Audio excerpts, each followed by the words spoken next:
You want to hear a story, huh? Yes, we want to hear a story.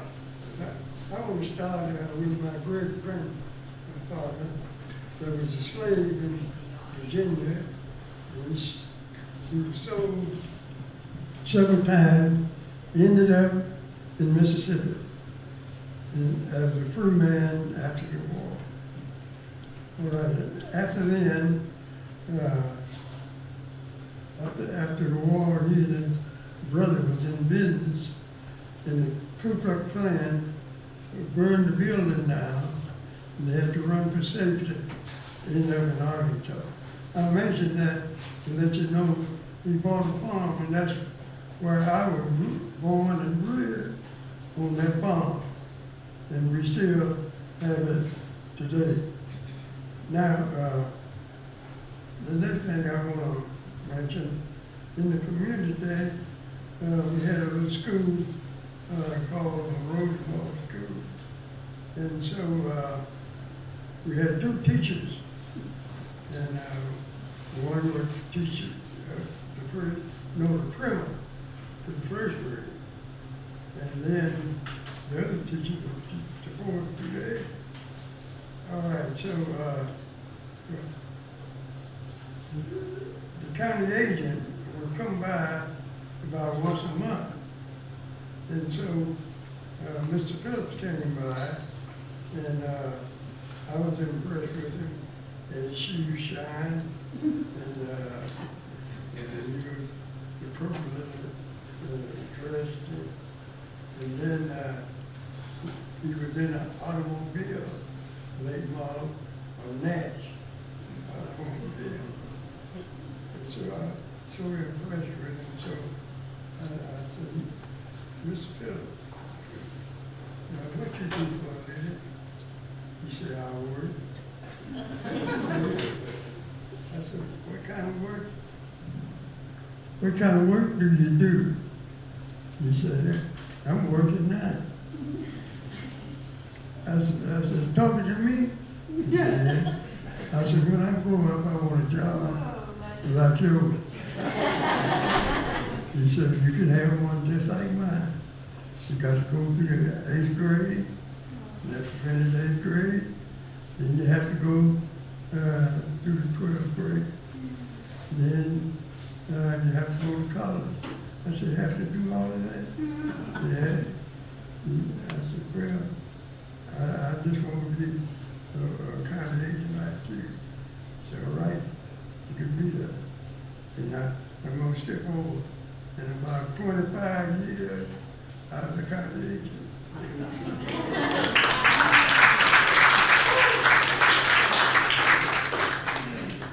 It wasn't easy. Finished the 8th grade. What I had to do was ready to go to high school. That was 3.5 miles. And so I had to make a decision to stay with my aunt that lived across from the front of the school. Or I had to walk 3.5 miles. And so everybody was going to come home to help my dad. And I was the only person there. And I made it a reason to stay there with my dad, to help him as much as I could. Then I started walking those 3 miles and a half. I was thinking about Mr. Phillips and that job he had. And so I tell you about one day, I was almost at school. And so a rain caught me.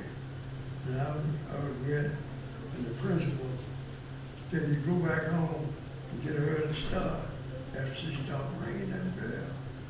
And I just kept walking. She said, did you see me tell you to go back? I said, I have to rest first and get dry. Then I go back home. She said, where you live on the north end of town? I said, no. I said, live in Pelton, Arkansas. She said, that's 3.5 miles. I said, I walk that every day. And she said, you go and get dry. come on out and get your pass to go to class. And so this is the thing that I had to do to get ready to go to college and be like Mr. Phillips. And so about, let's see, yeah, I finished junior high. And so I said, well, now I'm getting ready to finish college. And so, finish high school. And so, finishing high school, that means that I had to go through all these grades, and I made it to 11th grade. And so in 12th grade, I was different. I said, well, let me back up a little. My aunt lived in St. Louis, and I said, well, I'll go to St. Louis. Then I could make a little money maybe and come back. Instead of walking to school every day, I could just catch the bus. Now, this little yellow bus, school bus, passed me every day with empty seats. And so that's the kind of problem I had in going to school there. And so I went to St. Louis. And so when I got there, and just a few dollars, I ran out of money to about, I was down to 75 cents. And so I said, I'm disappointed because I went to St. Louis to make money so it could help me go to school. And so I just talked to the Lord just like I'm talking to you. I said, Lord, you know I don't have but 75 cents. Came here to better my condition. I made about 5 steps. Now I looked, I saw a long line of black men. I guess about 30 in line. And I looked over there, and a big sign said, jobs. I left that line and asked this guy, what do we have to do? He said, well, first of all, you see that man in that chair at the end? Yeah, that's a doctor. Yeah. Well, you have to give him $1 to examine you, and if you were able to work, then you be ready to go. I didn't have a 75 cents. I took off and had to run in a little, walking fast, and back to my aunt's house. And I borrowed 25 cents, and I came back and got in line. There were about 3 people ahead of me then. And then doctor examined me. I gave him $1. Then we were ready to go. Then I was move on out to the railroad track on the first day. He gave me a jackhammer, pushed a gravel underneath the cross ties. It seemed like I shook all night. The next morning, the foreman come over and touched me on the shoulder. Said, hey, Shorty. Yeah. He said, I got a different job for you. What is that? I'll make a water go out of you. And all I had to do was get a water bucket and draw water from some kegs and set it down the railroad track. He said, I'll tell you what. When they haul a water board, you take this dipper and this granite gallon bucket and drew water from each keg, and you're going over that. That's, I got the same pay as the guy handling the cross tie. And and so forth. And then something else happened unusual. A young man, I noticed he was reading his books and looking. And so I went over and got acquainted with it. And then he said, I said, what's your name? He said, Stanley. And I said, what you doing? He said, I'm trying to get ready to go to finish high school. I said, that's what I'm gonna do. Now, he went home for the weekend, and so he came back. He said, I told my family about you, and they said you could spend the weekend with us from June to September. I spent the week in the family, and they knew nothing about me except what I told them. Now, I will cut off there. I'm going to Tuskegee Airman. I was a baker at headquarters, and so I got a call. The guy said, you need to go to headquarters immediately. I said, for what? You never knew why you were going anywhere. And so drop everything was headquarters. And there was 5 men from Tuskegee, and they were there. They said, you've been recruited to go to school to be an airplane mechanic. And so,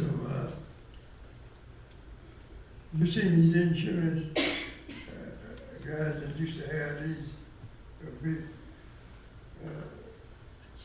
well, I would say, would have something like a sack or something to carry the book in. So we had a book about 12 inches thick. And so I said, when you get through this book, you'll be a certified airman mechanic. And so in about 6 weeks, we went through that book. And I'm gonna tell you a little something about the airplane. All right, our job to make sure it was safe. The first thing you do is walk all the way around the airplane, see if you see any oil leaks, gas leaks, or anything that is plane damaged in any way. All right. Then a guy would stand guard while you get ready to start it. First of all, you had to turn the propeller over 3 times because the oil would run down to the bottom of the cylinder. If you try to start it, it would knock the cylinder out, and you have to go and get another engine. And so that's the first thing you do. Walk around and see if any damage. All right, the next thing you do is a crew chief could go and get it in the pilot seat. And his job was to make sure everything is working perfect. And it's a guy on the ground. He had to have earphones on. So we talk with the guy on the ground and to determine exactly whether everything was working. And so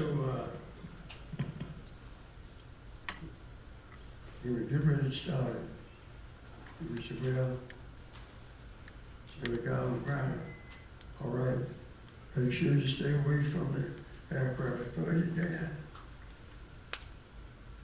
You had a primer. You touch the primer and run the gas down into the cylinder. Then you touch the starter, and that starts the engine. Then you advance the throttle until it gets 2,600 RPMs. If you didn't do that, you had to shut it down to see what's wrong. And we had to have shocks he said, they called me sharks. They had to have something to hold to make sure the airplane wouldn't move. And so you start the aircraft and advance the throttle to get 26 RPM. Then after that, if you go through that all right, and all the rest of it, the airplane have elevated, and so since the elevated normally at 180 degrees, and we have to make sure it's dropped down 45 degrees when the pilot get in. And so most people think our airplane is being full, but it's being pushed, and the air being moved away from it, and come back in, and it push the airplane.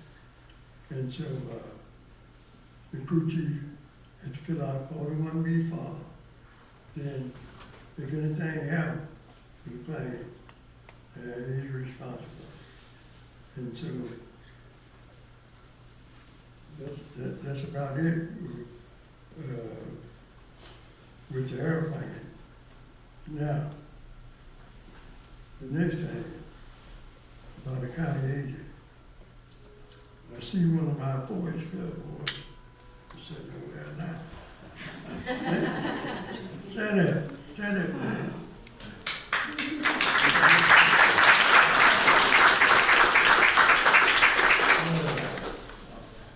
All right.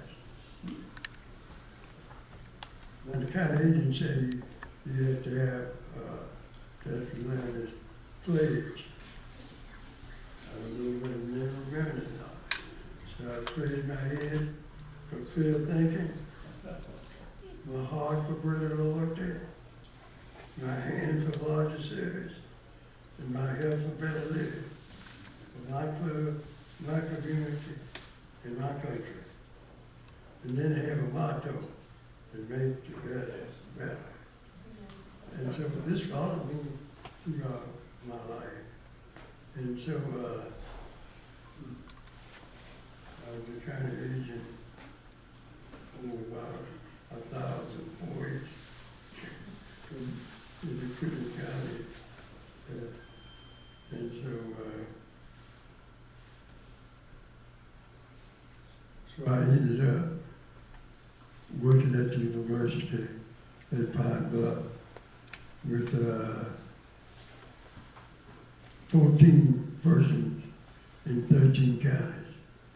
And so I had a good life, and I was able to make that county agent. I was named county agent of the year Tuskegee some years back. And so I could tell Mr. Phillips, I made it.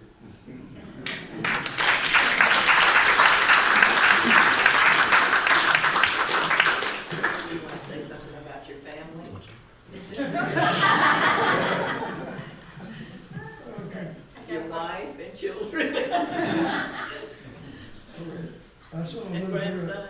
I saw a little girl, 10 years old, and I looked at, I said, that's a cute little girl, I'd like it. When she grow up, I'd like to marry Speak a her. little louder. And so, okay. I said, when she grow up, I'd like to marry her. Oh. And about 10 years later, I had gone through the army and everything and got a job and was teaching there on campus. And I saw her when she was finishing high school. I said, well, there she is. And you know what? The short courtship, we married. You have a daughter here. Grandson. Hope Johnson, this is my daughter. And so I have 2 other kids. And so,